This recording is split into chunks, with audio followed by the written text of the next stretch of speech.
Carl here from Brrraaains A Head-Banging Life with Lizzie from Sertraline. You're taking part in Desert Island Dregs, off to a desert island. Yes. Had enough of lockdown or restrictions? Yeah, well, it is what it is, isn't it? Just got to stay positive, keep going. Absolutely. And to do that, you're taking 3 of our main creeds of the site. Gaming, horror, heavy metal with you. Yes, don't judge my choices. It's been a wide array already when it comes to it, from people we've done this with. Some of it odd, but everyone's got individual tastes. It's quite fun. So first things first, how have you been? Yeah, fine. You know, it sucks, you know, not being able to see your friends and family and obviously do the things you love, like gigging and the like. But been trying to use the downtime in a positive way. So I took up Couch to 5K, started doing some running, which I always hated. So I surprised myself that I managed to keep up with it, and started learning Spanish. Wow. Things like that. So. Okay, so I presume when you were in school then, like I was, Spanish wasn't one of the languages you were being taught then. French? Yeah, I did French, but I think we did Spanish for like maybe a half term or something to see if we liked it and we wanted to take it. I think you could take it, but I chose French just because I've got an auntie who's French and I thought it'd be useful, but I couldn't do any of it now. Absolutely. And how's those lessons? How's learning Spanish been? Yeah, it's good. I was inspired by that Race Across the World programme on BBC One. I don't know if you've seen it, where like a group of people or multiple groups of people race from one point to another in the country, like across the country, and they can only go by land or sea, and they've got the price of a plane ticket to do it in. It's really, really interesting. Okay. And it's like they compete for a cash prize at the end, and they went from Mexico City to somewhere at the very, very bottom of South America. And you've watched that and got inspired to learn Spanish? Yeah, because a lot of the South American countries speak Spanish, don't they? It's like their first language, so I just thought it's pretty cool. I'll give it a go because I'd like to go there one day. Well, yeah, that was going to be my next question about travelling there. Never been that way? No, never. I've only been to the States once, so I'd love to get over and explore more of that side of the world, but money just isn't allowing me to do that yet, you know, but one day. Plenty of time. Of course. And I'll take it do you have a day job? Yeah, so I work in an office, well, not in an actual office at the minute, but usually I work in an office just it's an administrative position, so just computers and study away. So you were working from home? I am, yes. I've got a little office set up, so I've been quite lucky to been working full time during lockdown, so. Yeah, I was wondering if you'd been like furloughed or something like that, but I guess not, if you're working from home. No, I'm still working, luckily, so I know not everybody's fortunate enough. I know most people that, you know, probably moan about work normally kind of wants to work now, don't they? Well, I'm similar boat in the sense that I haven't stopped. I work for London Underground, the Tube, so it's been business as normal, so to speak, you know? Yeah, what about the rest of the band? So Tom is a self-employed guitar teacher anyway, so he's been doing as many lessons as he can on Skype. By all means, I think he's been quite busy actually, so he's been racking up the hours on Skype. Our bassist Hendo works for Overclockers, so he's just been working from home. Our other guitarist Mike works for like Siemens Trains on the admin side. And he's been going into work still, but he's literally in a room all on his own. So yeah, I know that business. And our drummer Sai's working from home as well, so we're all pretty stable with jobs at the minute, so it's not so bad. And have you managed to stay connected over this period? Because as well, like you kind of had to. It's not like you've had downtime in the last couple of weeks and months. I know we're doing all right, to be fair. We have a Skype call usually once a week that lasts, you know, a good couple of hours until we run out of things to talk about. And we're always talking in like the Facebook chat group on a day-to-day basis. And yeah, like you say, we've had all the release stuff happening, so yeah, that's kept us busy. Did you ever kind of stop and think, oh, should we really be releasing this now, or should we delay it until maybe the world's a bit more open? Yeah, we did think about it, but I think because I think if we didn't have anything going on during this period, we'd kind of feel like, you know, we were going backwards almost, like the momentum had just stopped. Whereas at least I feel like we've been able to propel ourselves forward and just try and focus on getting the music out to as many people as possible. So I think we made the right decision with sticking with the plan. Absolutely. Absolutely. You talk about momentum, and ultimately everything and everyone in the music side has ground slowly to a halt in some cases. You kind of got to keep it rolling as best. Even if it's slow, it's still moving. Yeah, exactly. And hopefully, you know, most of us can come out the other side and help the people that, you know, are maybe struggling the most get back on their feet. Yeah, absolutely. Right, we'll get a bit more into the EP in a while, but we'll get started with your first choices, basically. You're stepping off the boat. We're going to hand you your stuff before we sail off and leave you to it. What are your game choices then? Okay, so I'm not the biggest gamer in the world, but I tried to choose ones that I thought, you know, you could lose the most time on, because obviously Desert Island might have quite a lot of time on your hands. So first and foremost, The Sims. There's like endless possibilities with The Sims, you know. You don't need anything else. Exactly. I mean, I bought it at the very start of lockdown because I haven't had it for years and years and years. I think the last version I had was Sims 2. Okay. So I bought a newer version, and to be honest, I've not played it nearly as much as I thought I would, but I know it's there. So, you know, if you ever need to go to it, if you want to be creative with building a house or whatever, it's just there. That's fantastic. Yeah, completely get that. You is a time sink. Yeah, exactly. Second choice, probably like my favourite game of all time. It might be a bit overused, I guess, but Skyrim. I absolutely love it. Obviously, you can just get lost in it, I think, and doing all the little side quests and trying to, you know, complete it 100%. And to be honest, I've not played it for a while, but I could definitely just go back and start again and go through the whole thing again. Yeah, if you have the time, because ultimately, again, it's time with that, but there's a reason why. Skyrim, you're not the first person to say Skyrim on these either, and there's a reason why people are not just so old because they can spend, I don't know, however many hours in it, but because it is that good, you know. Yeah. I think, yeah, that's still my personal game where I've sunk the most hours into. I think it was something like 190 by the end, which seems insane. You know, I don't know how I had the time. I know, it does add up. But yeah, I just really enjoy that. And then last one, just another game that I really enjoy playing is the GTA series from GTA 5. Really enjoy that one. It's good. Perfect, yeah. Again, hours and hours of content, and loads of that just where you don't have to follow the narrative and the story and the missions and whatever, and you just go do what you want. Yeah, I mean, depending on how like technologically advanced this island is, you can play the online version, but if that's not possible, it's not the end of the world, is it? We had this in the very first one. The very first one was done with someone, and the first thing they said was, do I have an online connection? And we just went, you know what? Yeah, all of that's there. You've got the best broadband and all the accounts you want, because otherwise it's silly. Yeah, well, it makes the choices a lot easier, I think, if you have an online connection. But yeah, no, so I think those three. Solid choice. Variety as well. You say you're not much of a gamer, but then you've chosen three that are all individually quite very, very different and iconic in some way towards, you know? Yeah. So, we mentioned at the start the big news. The big news, and probably the reason why we're sitting here. It's released a new EP, Clouded Minds and Silver Lines. 15th of May. Yeah. How has the feedback been so far? Overall, have you found?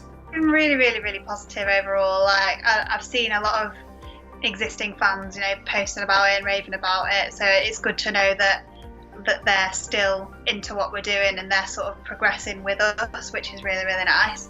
I know that we've picked up quite a lot of new listeners as well, just from we've run some like YouTube adverts on the new music videos and stuff, and they seem to have reached quite a lot of new people, which is nice. And yeah, I think we've had 22 reviews, which is quite a lot. I think we were really pleased with that. So, you know, most of them, you know, really, really positive and up into the sort of 8s, 9s and 10s, which is really, really nice. Have you found, are any of those 22 like negative? Have you found anything like that? Not negative as in they hated it. There's been a few sort of average, maybe, sort of maybe didn't quite get it, or just not huge fans of the style, or but that's fine. I mean, we're under no impression that we're going to please everybody, and it's always nice to know what people think we could work on, because, you know, otherwise you're never going to get better, are you? So no, we're still grateful for the reviews that were, you know, sort of 6 out of 10. I don't think we got lower than a 6, so that's all right. Okay. Well, yeah, as you said, you're never going to please everyone, and I guess you don't obsess too much over these, because ultimately scores are arbitrary. You know, we add them to the bottom of our reviews and stuff like that because it's what people expect. But we talking the other day, I think we've worked out we've reviewed nearly 3,000 album and EPs across the entire site. And bear in mind, it's out of 10. Everything is scored out of 10. So if, for example, your EP was given 9 out of 10, but when we hold that up to everything else that was given 9 out of 10, it's like, well, where do you start differentiating between them all? So it kind of is arbitrary to a point, I guess. But I suppose when it comes to you selling yourselves whatever you might need to in regards to be it a label or whatever it is, does this come into play?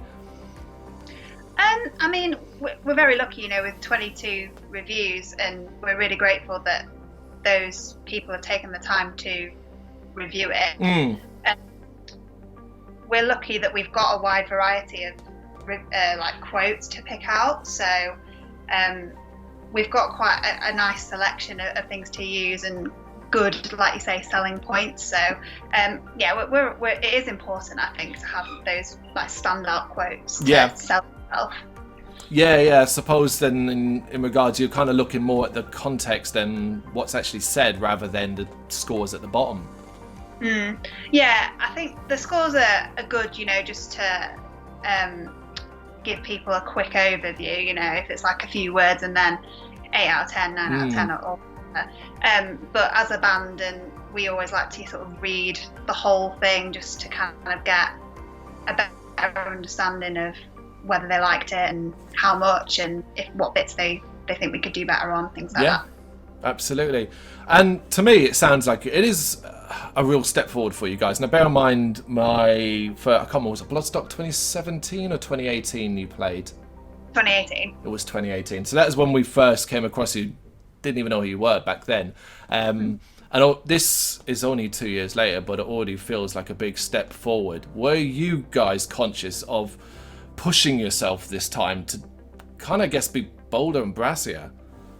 Yeah, definitely. And we wrote these new songs in a different way than we'd approached writing in the past. So this is the first EP that we've written with the current lineup. So our drummer joined us in the summer of 2017, but we obviously hadn't started writing this stuff then.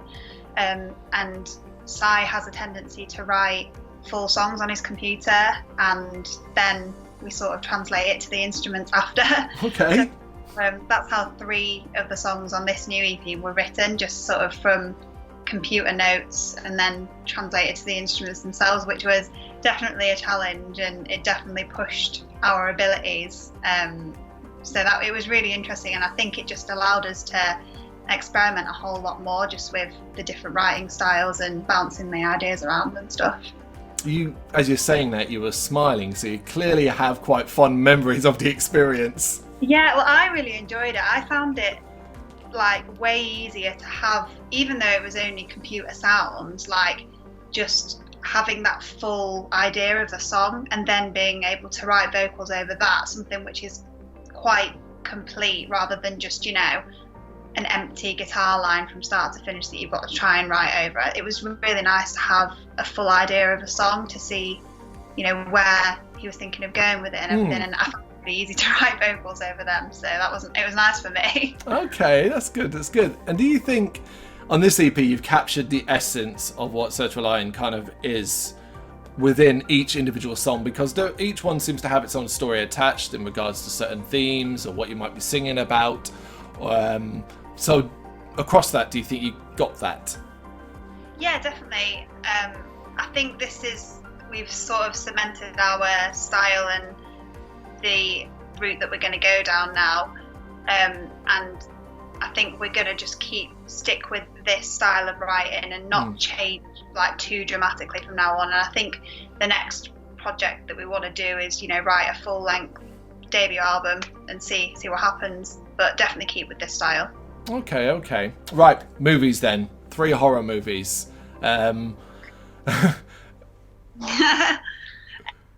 So first one, I went for Creep, the 2004 version, because it's a bit of a nostalgia one. I remember I must have only been like 13 or 14 at, like, you know, a girly sleepover where you sit and watch like the scariest films you can find, and I just that one was just a standout to me. Remind me, this is Creep as in the Tube one, right? Yeah. Oh no. Oh, unfortunately, I can't watch anything that's related to my job, and what drove me crazy about that, you'll laugh, is there's a person in that who at the time was doing what my job actually was. So you couldn't sit there and watch with me because I was going mental. The idea of anyone being locked inside of a station and stuff like that, it's just it's because it's my job, it's impossible to watch. As soon as I said it, I was like, oh, he's gonna hate this one. But no, I just remember it being it's just a standout one for me, I think. It is a great choice. I'm a massive horror movie watcher, but it is a great choice because it has a lot of elements that are kind of ignoring the visceral side of the horror, which has a lot of the gore and the violence.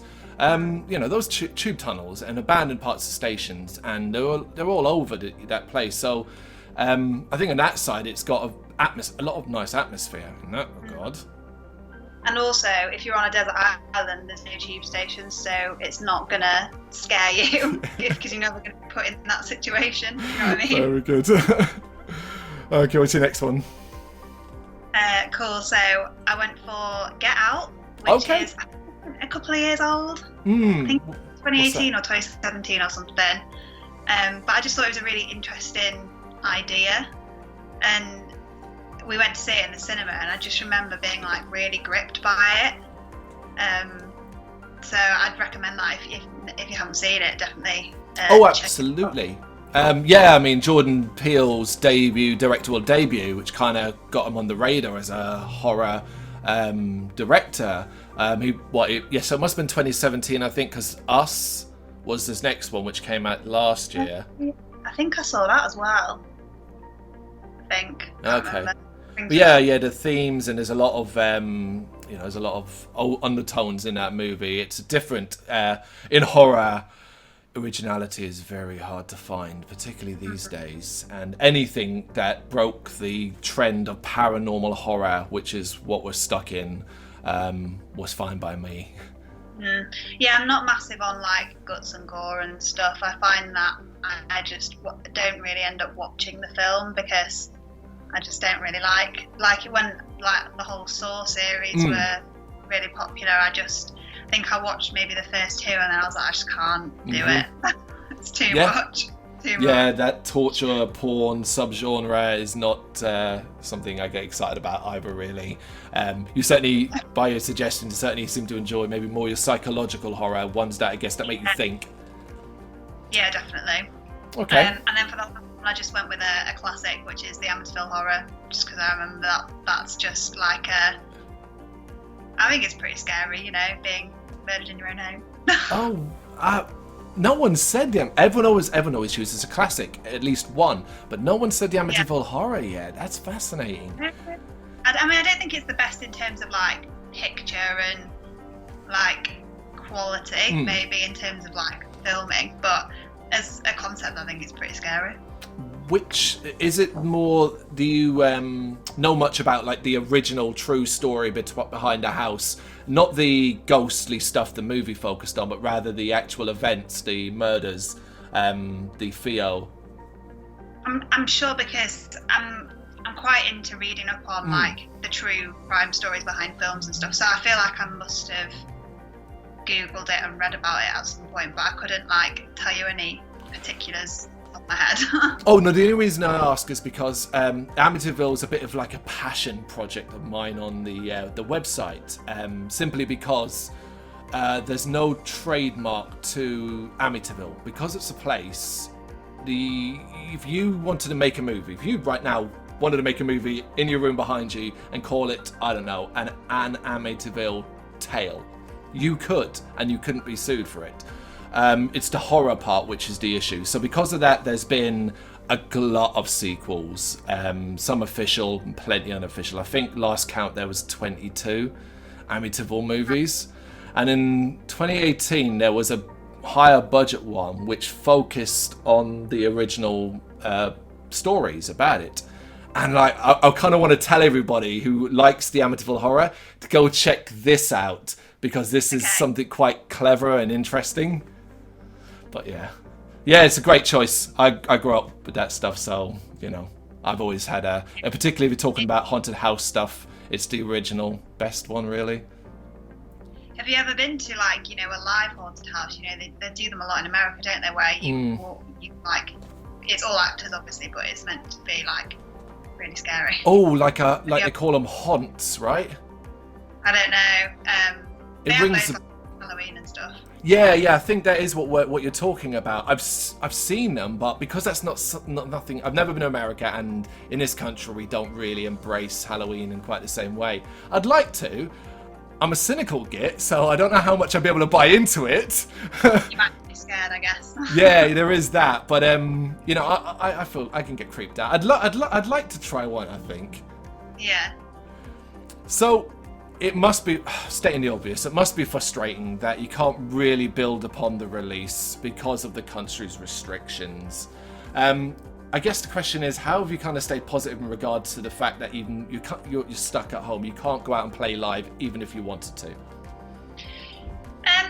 Well, obviously it's helped having, you know, such good reactions to the new music. Like we hosted a live listening party on Facebook the night before the release, and you know, it just went so well. Like we couldn't believe how much people were engaged with it and stuff. I think we had like over 1,000 views and like 500 comments and stuff. Just people just having a nice time in the chat and having discussions about, you know, it didn't even have to be about the music. They were just talking about, you know, silly things. But it was just nice. It felt like a proper little like community that had come together on a night just to listen to some music and have a good time. And you know, I think we had an average of 70 viewers on the live stream, so that was kind of like if 70 people were at a gig, happy days, you know. Yeah. So little things like that like just help to keep you going. And with the live playing and stuff, you know, we always need to vent a bit of energy and into the live shows, and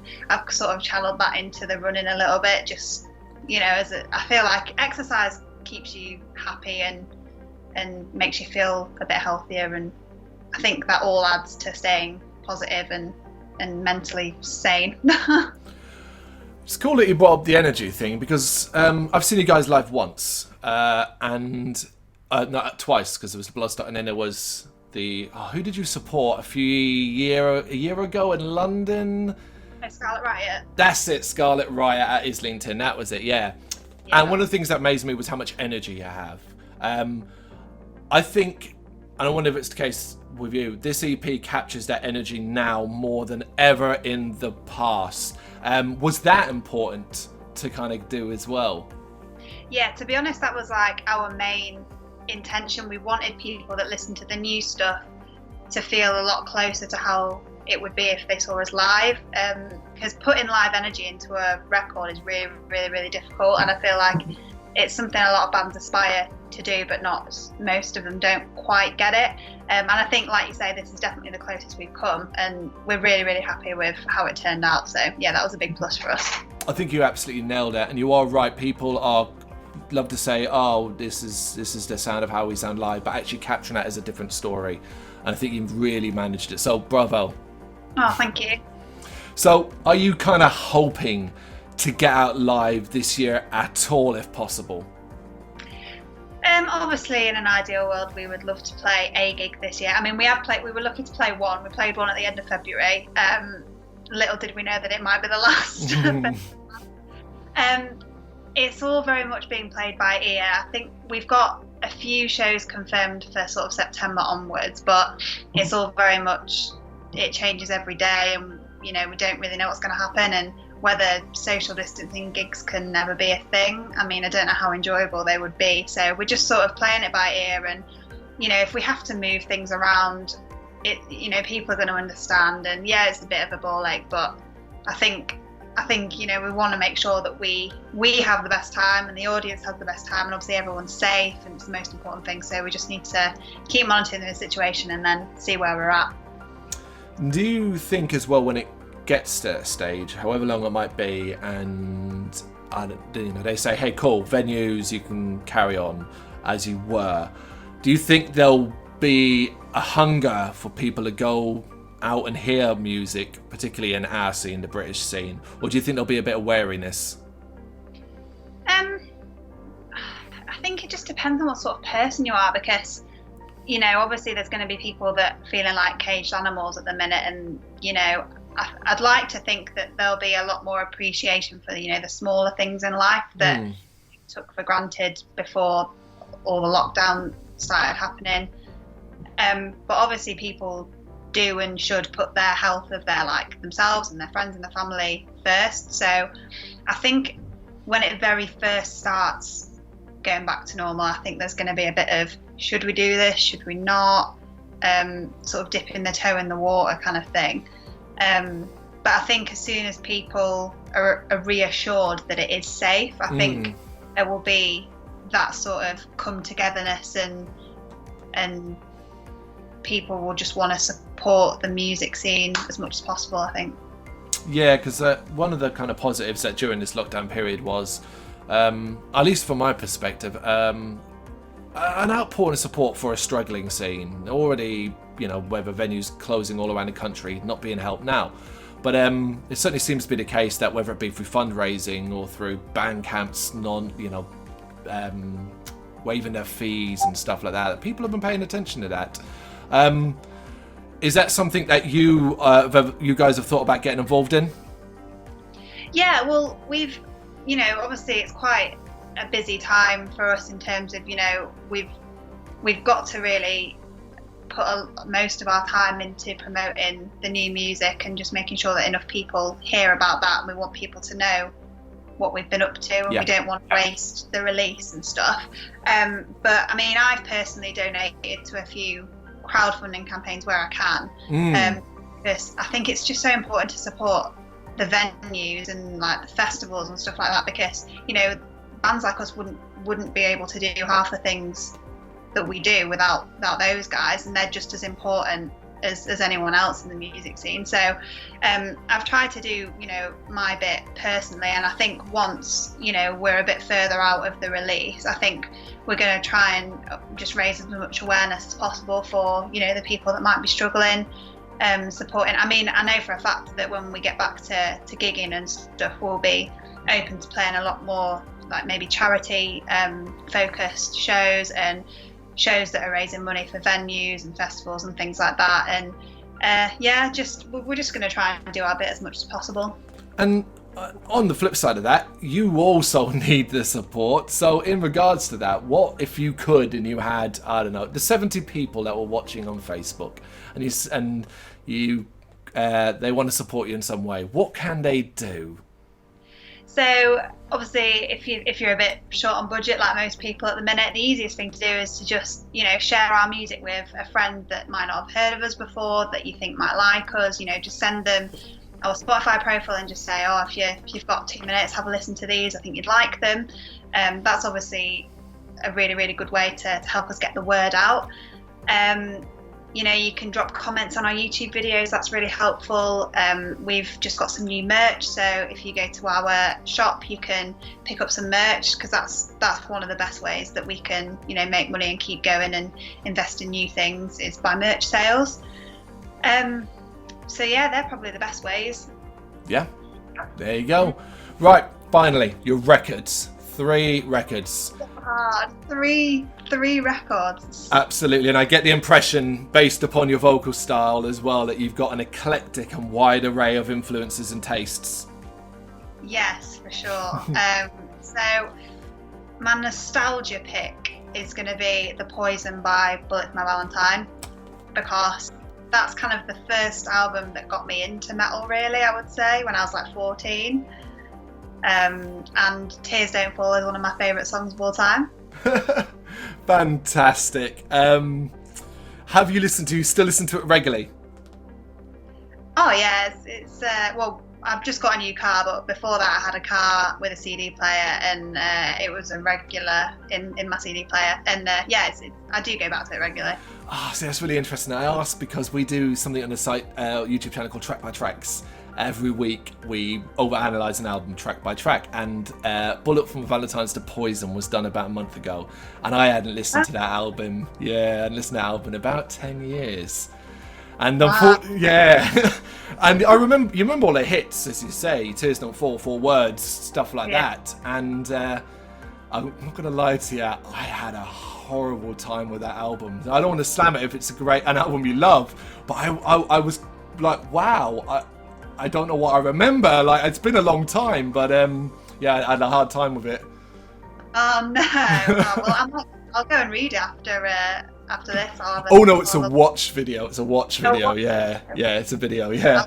You have a heart attack when track 2 came on after that nice little intro, and then you just hit with a big scream. Oh, see, that wasn't. I've always they're a band, like I said, I grew up with as much as anything else, so it was just kind of a bit of a shock to go, oh, okay. I don't know if it's just a change in taste. I listened to that album as a teenager, and now I'm in my mid-30s, so maybe that's what it is.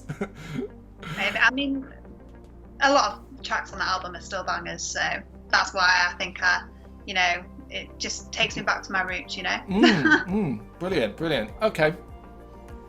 So for my second choice, I want to go for Ariana Grande, but I would have to make a compilation of her sort of, in my book, greatest hits, because I couldn't really pick one album that I love every song on.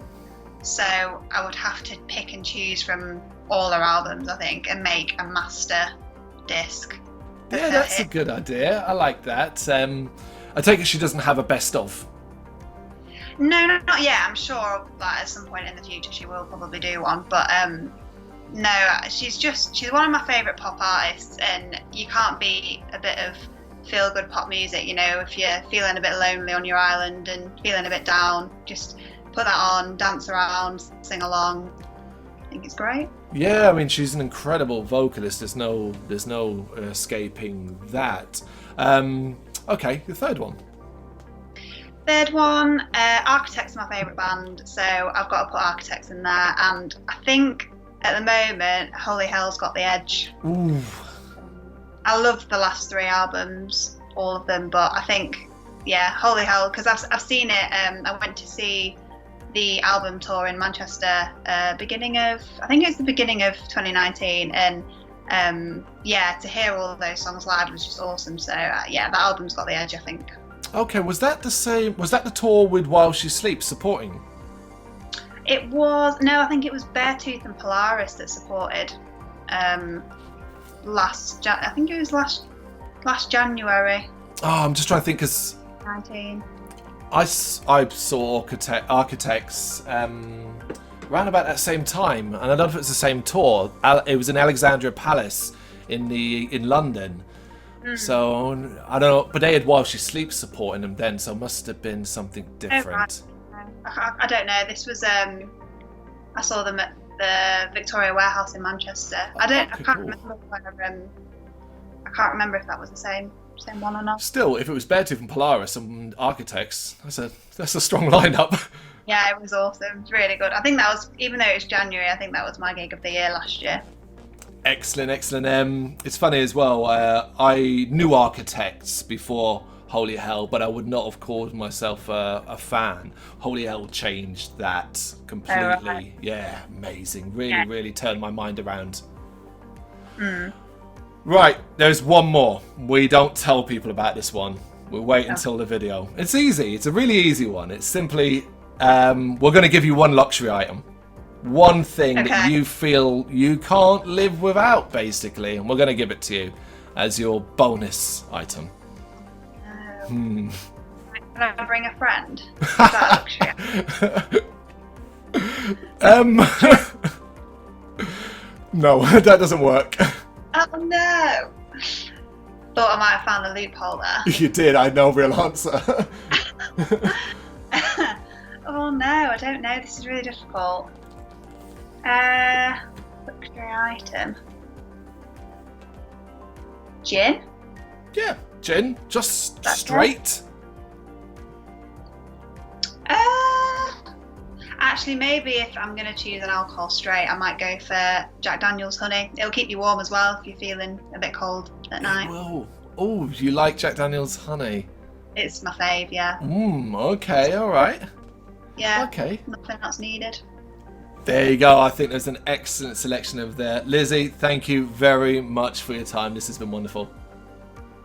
You're so welcome. Thanks for having me. Thank you very much for watching. You can check us out on gbhbl.com as well as on Facebook, Instagram, Twitter and Tumblr. Go to Patreon to help us out over there. That's patreon.com/gbhbl, as well as Big Cartel, where you can find some of our merchandise. We have a podcast running on SoundCloud and Apple Podcasts. And of course, if you like this video, do us a favour, hit the subscribe button and help the channel grow. Games, horror and heavy metal. What else is life for?